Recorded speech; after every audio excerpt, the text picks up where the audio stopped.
Hey everyone, welcome to the second video of this playlist. In this video, we'll learn how you can create projects within your Crossmint Developer Console and how you can also add different members to your created projects. So let's get started. Please ensure that you're logged into Crossmint's Developer Console with your account before you proceed with the rest of the tutorial. Feel free to pause this video and log in if you're not yet logged in at the moment.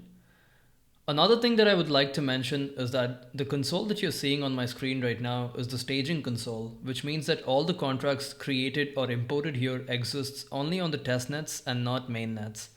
If your goal is to use the console for contracts deployed on the mainnet, and if you would like to proceed with building on production, feel free to proceed with the production console instead. You can either click on go to production that you see right here, and when I click this, it'll open the production console.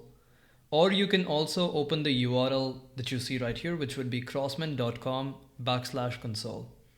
So for now, let's go back to the staging console and let's proceed with the tutorial. In order for you to access all the projects that you created, you need to click on this drop-down menu that you see on the top left next to the Crossmint logo.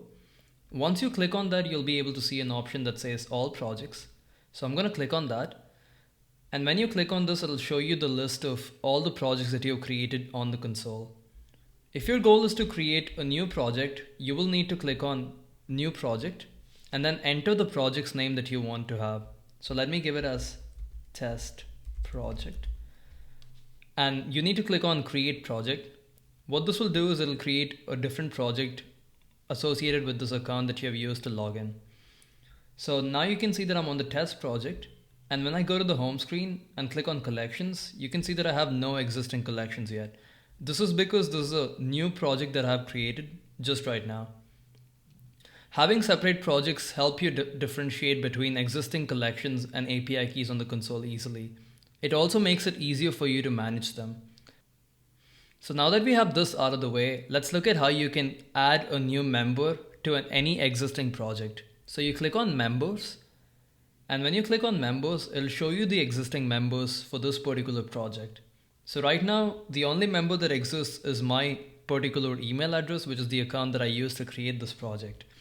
If you want to add a new member, you need to click on new member, and then you need to enter the email that they have registered with. So please ensure that the user that you're trying to add has already registered in the Crossmint Developer Console before you proceed. So let me give the email as rohit@paija.dev and click on add member. And this will add another member to this particular project. And if you're wondering how you can remove an existing member from your project, you need to contact the support team for that. And that's it for today's video. In the next video, we'll learn how you can create collections and also manage them. Thank you for watching.